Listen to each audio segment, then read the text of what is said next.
Hello everyone, welcome to our YouTube channel सुजाम्यम software private limited. आज हम आपके लिए ले आए हैं आपका अपना मेडिकल सॉफ्टवेयर मेडिकोस।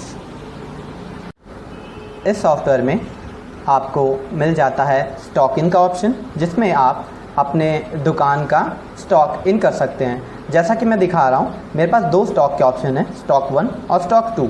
अगर मैं स्टॉक 1 पे कोई एंट्री करना चाहता हूं तो मैं स्टॉक 1 पे क्लिक करूंगा, इंपोर्ट पे जाऊंगा, मेरी जो एक्सेल फाइल है जिस पे पड़ा हुआ है डेटा, मैं उस फाइल को सिलेक्ट करूंगा।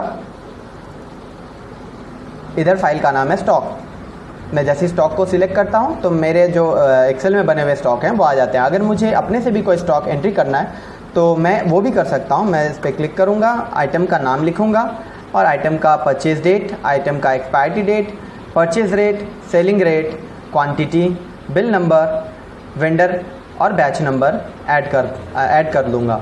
उसके बाद मैं इसको सेव करूँगा, आइटम मेरे स्टॉक में सेव हो जाएगा। अगर मुझे कोई एक पर्टिकुलर एंटिटी को ऐड करना है तो मैं किसी भी एक स्टॉक को सिलेक्ट करूँगा और मैं यहाँ आइटम का नाम, purchase date, expiry date, cost price, maximum retail price, quantity, bill number, vendor, batch, इनको एंट्री करूँगा। करने के बाद सेव कर दूँगा। ये मेरे स्टॉक में रिफ्लेक्ट हो जाएगा। अगला पार्ट जो इसका है वो है सेल रिपोर्ट। जो हम बेच रहे हैं, चाहे वो एक दिन में हो या मंथली सेल रिपोर्ट हो, क्वार्टरली सेल रिपोर्ट हो या ईयरली सेल रिपोर्ट हो, वो हमें सेल रिपोर्ट के थ्रू मिल जाएगा। सेल रिपोर्ट में हमें करना क्या है, हम स्टार्टिंग डेट और एंडिंग डेट सिलेक्ट करते हैं और जनरेट करते हैं तो मुझे सेल दिख जाएंगे। जैसे आज मैंने कोई सेल नहीं किया है तो यहाँ टोटल में 0 आ रहा है। अगर मैंने आज कोई सेल किया होता तो यहाँ मुझे वो सेल रिफ्लेक्ट करता। और ये इसका मैं प्रिंट आउट भी ले सकता हूँ। जब मैं इसको प्रिंट करूँगा तो मुझे कुछ इस फॉर्मेट में रिपोर्ट प्रिंट नज़र आएगा, जिसमें मेरा किस स्टॉक से गया है, टोटल कितने का सामान बिका है, date, items, rate, quantity, total सब मुझे इस रिपोर्ट में मिल जाएगा। अगला जो ऑप्शन है वो है मेरा स्टॉक का रिपोर्ट। जैसे मेरे स्टॉक में क्या पड़ा हुआ है, अभी मेरे स्टॉक में रखा हुआ है, जैसे स्टॉक 1 का क्या आइटम्स मेरे पास अभी अवेलेबल हैं, वो मैं अगर स्टॉक 1 को सिलेक्ट करता हूं और जनरेट करता हूं तो स्टॉक 1 में मेरे जो भी आइटम्स हैं, उनके क्वांटिटी, उनका कॉस्ट प्राइस, उनका एमआरपी, किस वेंडर से लिया गया है, उसका बैच नंबर क्या है, एक्सपायर कब हो रहा है आइटम, ये सारा चीज़ मेरे रिपोर्ट में आ जाएगा। स्टॉक 1 के स्टॉक रिपोर्ट में आइटम का नाम तो है, साथ साथ अगर मैं स्टॉक 2 सिलेक्ट करता हूँ तो स्टॉक 2 के जो आइटम्स हैं वो जनरेट हो जाएंगे। इसके भी मैं प्रिंट ले सकता हूं। जब मैं इसे प्रिंट कर रहा हूं मेरे को इस फॉर्मेट में प्रिंट आ जाएगा।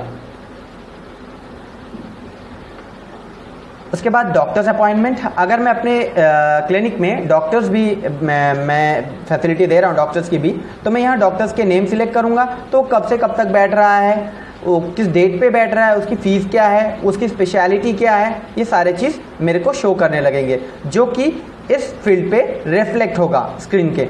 अगर ऐसा कोई है जो मैं पहले से ऐड करके नहीं रखा हूँ, कोई नया डॉक्टर मैं ऐड करना चाहता हूँ, तो मैं लोअर वाले पार्ट पे जाऊँगा जिसमें ऐड न्यू डॉक्टर का ऑप्शन है। इसमें मैं डॉक्टर का नेम, कब से कब तक बैठ रहे हैं, किस डे पे बैठ रहे हैं, संडे, मंडे, ट्यूसडे, जिस डेट पे भी बैठाना है, उनकी फ़ीस क्या है और उनकी स्पेशलिटी क्या है, ये मैं दूंगा, ऐड करूँगा, मेरे डेटाबेस पे वो अपडेट हो जाएगा। लास्ट ऑप्शन जो हमें मिल रहा है वो है ऐड पार्टी का ऑप्शन।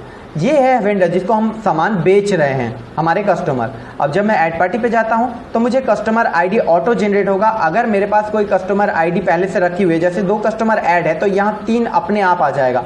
चूंकि अभी पूरा डेटाबेस ब्लैंक है तो यहाँ पे हमें देना पड़ेगा फर्स्ट टाइम कस्टमर आईडी 1 ना। पार्टी का नेम मुझे प्रोवाइड करना पड़ेगा, पार्टी का फ़ोन नंबर, पार्टी का एड्रेस, पार्टी का जीएसटी और पैन नंबर भी हम ऐड कर सकते हैं इसमें, वो ऑप्शन भी हमारे पास है।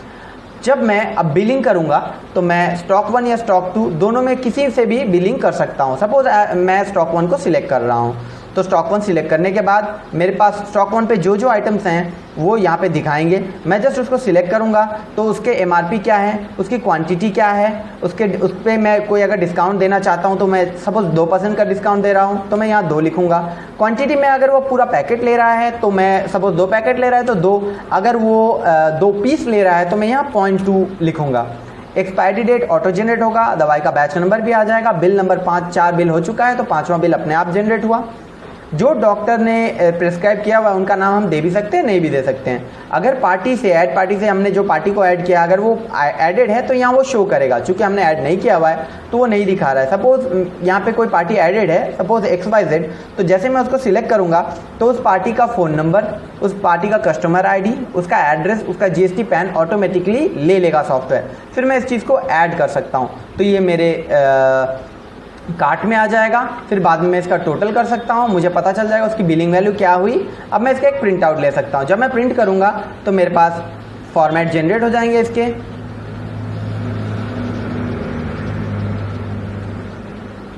ये इसका जो प्रिंट का फॉर्मेट होगा वो इस टाइप का कुछ होगा।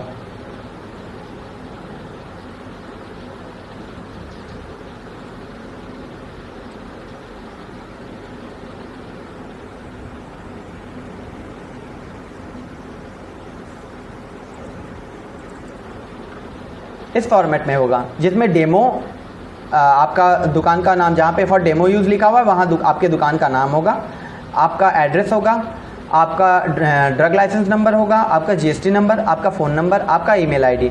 साथ साथ आपके राइट हैंड साइड में कस्टमर का नेम, कस्टमर ID, कस्टमर का फ़ोन नंबर, एड्रेस, डॉक्टर का name, invoice number, date of invoice, copy type original, और जो दूसरे पार्ट निकल रहा है A4 साइज में, आपको यहाँ 2 बिल देखने को मिलेगा, जिसमें आपका पेज का भी बचत होगा, साथ साथ आपका काम भी बन जाएगा। बिल भी बहुत लुक की, मतलब बिल का जो लुक है बहुत अच्छा है, जिसमें आपको ओरिजिनल और डुप्लीकेट दोनों A4 में ही मिल जाते हैं। इसमें आपका जो मेडिसिन है उसका नाम, मेडिसिन का batch number, expiry date, quantity, MRP, discount percentage, discount amount, total, CGST, SGST और टोटल अमाउंट नज़र आएगा।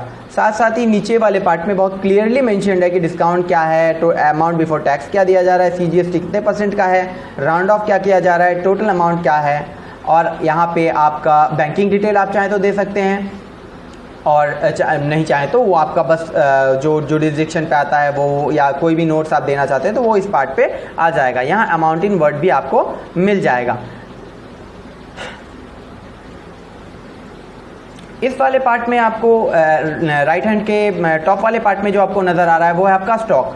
अगर मेरे पास बहुत सारे मेडिसिन हैं जो इस लिस्ट से बाहर हैं, दिख नहीं रहे हैं, और कस्टमर आकर मुझे पूछता है, तो मैं जस्ट इस लिस्ट में जाऊंगा और उस मेडिसिन का पहला वर्ड टाइप करूंगा तो मुझे वो मेडिसिन मिल जाएगा। मैं उसको सिलेक्ट करते ही उसका क्वांटिटी मेरे को इधर नज़र आ जाएगा। सपोज मैं यहाँ पे $0 ले रहा हूँ तो इसकी क्वांटिटी 2 ही बची है, तो यहाँ ऑटोमेटिकली 2 आ गया।